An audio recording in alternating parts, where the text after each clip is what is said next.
Hola, bienvenido a nuestra clase de Escatología. Mi nombre es Yesid Quesada, pastor del Centro Cristiano Gracia y Paz. Te doy la bienvenida a este tiempo en el que vamos a aprender acerca de la palabra de Dios, de los eventos por venir y el plan y el propósito que Dios tiene para con el pueblo de Israel, para con la iglesia y para con los gentiles del mundo. Bienvenido.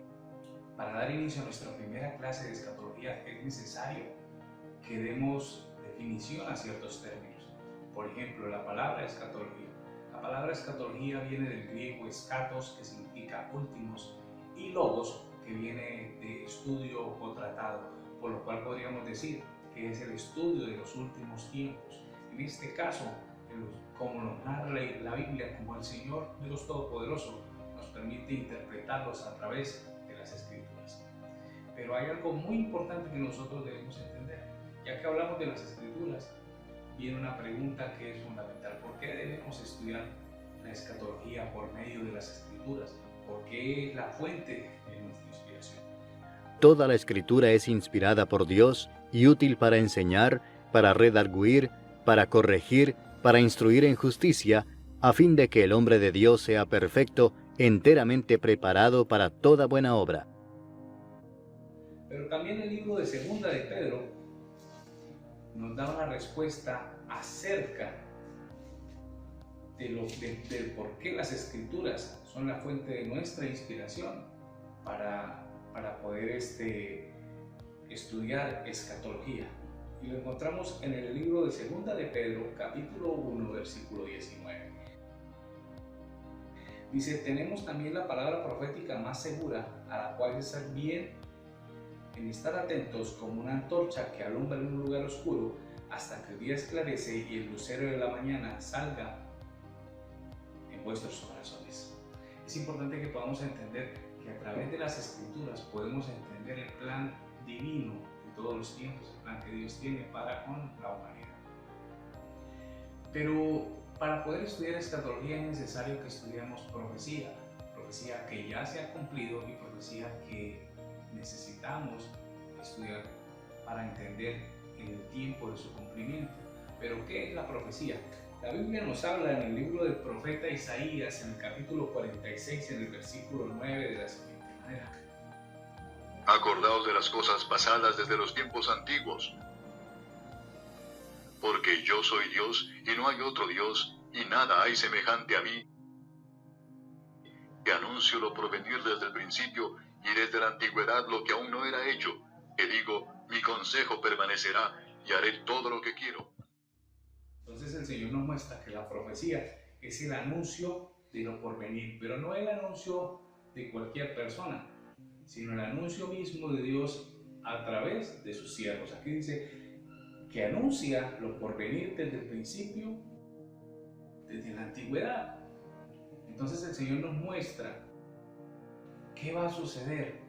Hoy muchas voces hablan a través del internet, muchas voces hablan a través de los medios y las redes sociales, mostrando una escatología extrabíblica, fuera de los parámetros bíblicos, y eso solamente lleva a perturbación, a caos, a falta de entendimiento, a falta de comprensión del deseo y el propósito de Dios. Bueno, pero entonces, si Dios nos está permitiendo entender los eventos futuros, ¿por medio de quién nos los hace entender? Pues por medio de su palabra y por medio de sus siervos los profetas. Encontramos en el libro del profeta Amós, en el capítulo 3, en el versículo 7, que reza de la siguiente manera: porque no hará nada Jehová el Señor, sin que revele su secreto a sus siervos los profetas. Bueno, ¿y qué mejor profeta que el profeta Daniel para iniciar nuestra serie de estudios escatológicos? Y los invito a que vayamos al libro del profeta Daniel en el capítulo 2, ahí vamos a dar inicio a nuestro estudio. Dice la palabra del Señor. Capítulo 2. En el segundo año del reinado de Nabucodonosor, tuvo Nabucodonosor sueños, y se perturbó su espíritu, y se le fue el sueño. Pero este Nabucodonosor, del que nos habla las Escrituras, es un rey que tuvo gran esplendor en la ciudad de Babilonia, ciudad que había sido o que había acogido al pueblo judío, al pueblo hebreo, a causa de la deportación. Recordemos que el rey de Babilonia, Nabucodonosor, invadió Israel y llevó consigo cautivos a los jóvenes y a las personas del pueblo de Israel a la ciudad de Babilonia. Entre estos estaban los jóvenes que nos nombra Daniel capítulo 1, los cuales eran Azarías, Ananías, Misael y Daniel. Entonces, la escritura nos muestra la historia de Israel dentro de las murallas o dentro del territorio babilónico. En este caso, en el año segundo, dice la escritura, del reinado del rey Nabucodonosor. Nabucodonosor tuvo un sueño. Entonces, podemos ver que Nabucodonosor tiene este sueño que lo espanta muchísimo. Pero, ¿cuál era ese sueño? ¿Cuál era la característica de este sueño? ¿Por qué Nabucodonosor tiene este sueño? Miremos lo que dice el versículo 2. Hizo llamar el rey a magos, astrólogos, encantadores y caldeos para que le explicasen sus sueños. Vinieron pues y se presentaron delante del rey. Démonos cuenta que la naturaleza de Nabucodonosor, siendo un rey pagano, lo lleva a consultar, como dice la escritura, a magos, astrólogos, encantadores y caldeos. Este grupo de personas hacía parte de la élite o del grupo cerrado del rey. ¿Por qué lo sabemos? Porque los caldeos, como tal, se hicieron sacerdocio en la tierra de Babilonia. Pero también nos habla aquí de magos, de astrólogos, de encantadores. Estos magos, tenemos una referencia acerca de los magos. Los magos vienen del hebreo kashaf, que significa practicar brujería. Eran aquellos que buscaban en los espíritus de los muertos o en los espíritus malignos las respuestas a todas las preguntas y a todas las cuestionamientos que tenía el pueblo o que tenían los grandes reyes de ese tiempo. También nos habla acerca de los astrólogos. Los astrólogos, no debemos confundir astrología con astronomía, pues los astrólogos eran aquellos que preguntaban a los astros acerca del futuro o del porvenir de una nación o el futuro o el porvenir de una persona. La historia nos habla de estos astrólogos, los cuales adoraban también las constelaciones y los planetas, los cuales le daban la revelación de la voluntad del cielo. También tuvieron que ver mucho acerca de la numerología y del desarrollo del tiempo. Se interesaban mucho en que los astros les pudieran dar las cifras, las fechas y los tiempos para las diferentes etapas de la tierra. Por ejemplo, cuándo era bueno cosechar, cuándo era bueno recoger. Y estos astrólogos hacían parte del grupo cerrado del rey de Babilonia. También tenían como práctica el mirar las aves en el vuelo y leerla o hacer lectura del vuelo de las aves para dar interpretaciones a diferentes asuntos. También utilizaban las entrañas de las aves, el hígado y la parte de las vísceras del animal que eran tostadas o eran cocidas y tenían la facultad o decían tener la facultad de leer el futuro en esas vísceras, en esas entrañas de las aves. Esto con respecto a los astrólogos. Los encantadores tenían que ver con el arte de la adivinación. Este grupo de personas tenía que ver con todo lo que se moviera alrededor del país. Muchos de ellos eran consejeros del rey. Y este grupo de personas, como dije anteriormente, hacía parte del círculo más cerrado, del círculo más prominente alrededor del rey de Babilonia. Recordemos una vez más que Nabucodonosor era un rey pagano. Daniel y sus amigos fueron entrenados en diferentes artes y fueron catalogados como sabios, siempre los israelitas manteniendo el margen entre sus creencias espirituales y la religión de los paganos. Simplemente los israelitas seguían al único Dios verdadero y hacían las cosas en el nombre del único Dios verdadero, mientras que los paganos hacían toda clase de suertes y toda clase de artimañas y estrategias para poder adivinar y para poder saber acerca del porvenir. El sueño que invadió a Nabucodonosor fue un sueño acerca de las cuestiones que vendrían después de su reino. Bueno, ahora vamos a ver el sueño. Encontramos cómo Daniel, cuando se dirige al rey Nabucodonosor, le habla acerca del gran Dios en el que él confía. Recordemos que la nación de Israel había sido cautiva, y cuando las naciones paganas iban en contra de las demás naciones, hablaban acerca de los dioses de tal nación. O sea, cuando una nación era derrotada, por ende, en el corazón del rey que derrotaba a los demás, decían que habían derrotado a esa nación y a sus dioses. Posiblemente era el pensamiento de Nabucodonosor. Recordemos que Nabucodonosor más adelante tuvo una experiencia. Siendo un rey soberbio, no reconoce al Dios de los cielos, y más adelante tiene que comer pasto o hierba como otro animal del campo. Aquí Daniel le muestra que ninguno de los dioses o ninguno de aquellos seres que adoraban los adivinos y los astrólogos podía dar revelación, pero existe un Dios en los cielos, así como dice la Escritura, el cual revela los misterios, y este mismo Dios es el que le ha permitido a Daniel conocer el sueño y su interpretación. Entonces estamos mirando cómo Daniel de una u otra manera se encarga de mostrarle a Nabucodonosor que el verdadero Dios de Israel jamás ha sido derrotado, y que esta experiencia que están viviendo es simplemente porque ese mismo Dios lo ha permitido. Prestemos atención al sueño y posteriormente a la interpretación. Daniel respondió delante del rey diciendo, el misterio que el rey demanda, ni sabios, ni astrólogos, ni magos, ni adivinos lo pueden revelar al rey. Pero hay un Dios en los cielos, el cual revela los misterios, y él ha hecho saber al rey Nabucodonosor lo que ha de acontecer en los postreros días. He aquí tu sueño y las visiones que has tenido en tu cama. Estando tú, oh rey, en tu cama, te vinieron pensamientos por saber lo que había de ser en lo porvenir, y el que revela los misterios te mostró lo que ha de ser. Y a mí me ha sido revelado este misterio, no porque en mí haya más sabiduría que en todos los vivientes, sino para que se dé a conocer al rey la interpretación, y para que entiendas los pensamientos de tu corazón. Tú, oh rey, veías, y he aquí una gran imagen. Esta imagen, que era muy grande, y cuya gloria era muy sublime, estaba en pie delante de ti, y su aspecto era terrible. La cabeza de esta imagen era de oro fino, su pecho y sus brazos de plata, su vientre y sus muslos de bronce, sus piernas de hierro, sus pies en parte de hierro y en parte de barro cocido. Estabas mirando hasta que una piedra fue cortada, no con mano, e hirió la imagen en sus pies de hierro y de barro cocido, y los desmenuzó. Entonces fueron desmenuzados también el hierro, el barro cocido, el bronce, la plata y el oro, y fueron como tamo de las eras del verano, y se los llevó el viento sin que de ellos quedara rastro alguno. Mas la piedra que hirió a la imagen fue hecha un gran monte que llenó toda la tierra. Este es el sueño. También la interpretación de él diremos en presencia del rey.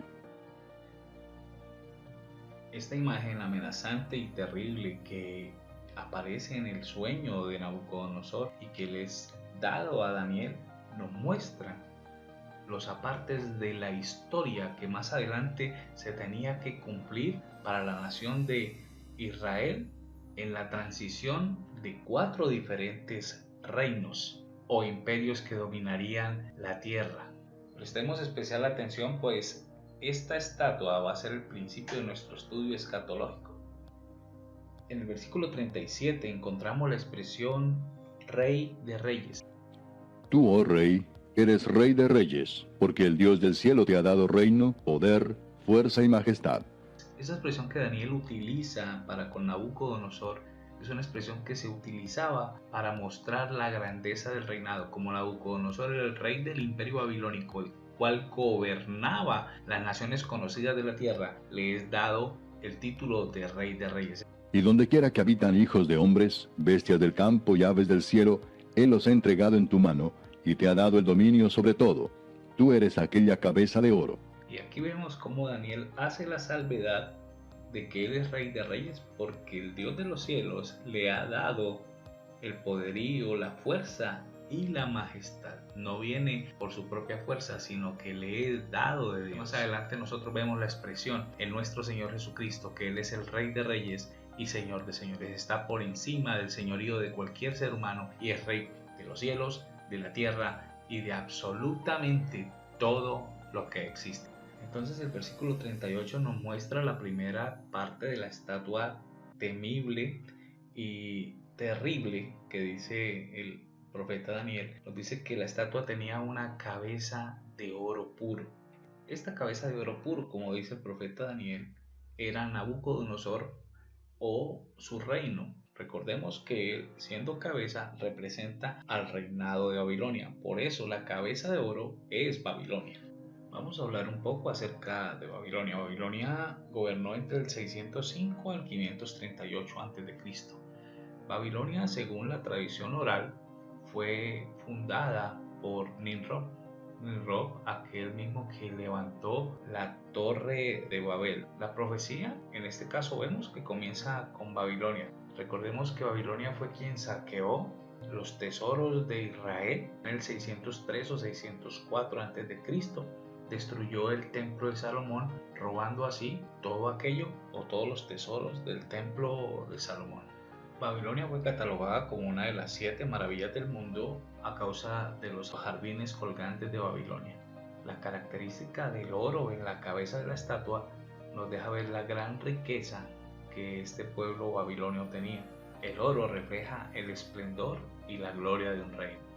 Mirando más adelante en el capítulo 3 vemos cómo Nabucodonosor manda hacer una estatua completamente de oro de una altura de más o menos 30 metros. La construcción de esta estatua deja ver la arrogancia de Nabucodonosor, ya que al haber escuchado el sueño y la interpretación de Daniel, viendo que la cabeza era de oro y solo la cabeza pertenecía a Babilonia, él manda construir esa imagen de oro puro, mostrando así que su reino no terminaría jamás.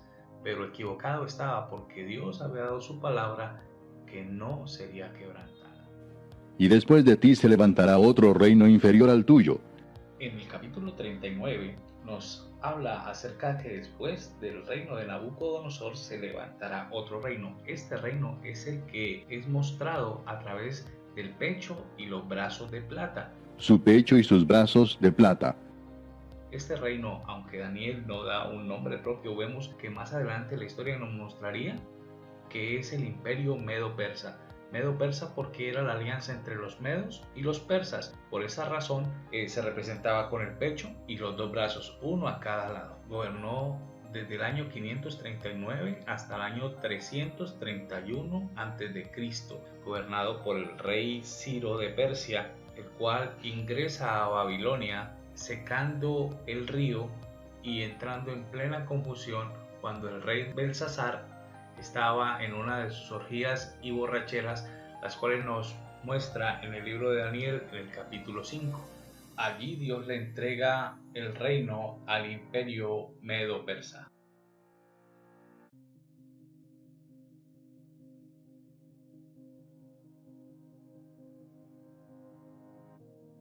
La política en la civilización persa era dominada y realizada por el emperador. Este era el que controlaba absolutamente todo. Era el único poder, era un poder centralizado. El rey era considerado una especie de dios en la tierra. Esta forma de poder que ejercía era considerado como de derecho divino.